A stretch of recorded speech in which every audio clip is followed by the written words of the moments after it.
pamilya ay tumulong sa mga nangangailangan.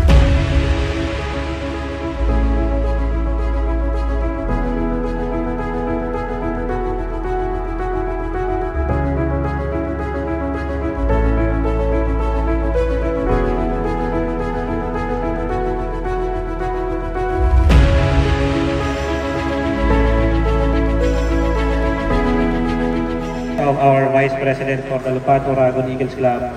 me as the President of the Lupato Oragon Eagles Club, I would like to welcome each and everyone, and also we would like to thank mainit na pagtanggap sa aming grupo. So para kay Sir Cap and sa Barangay Council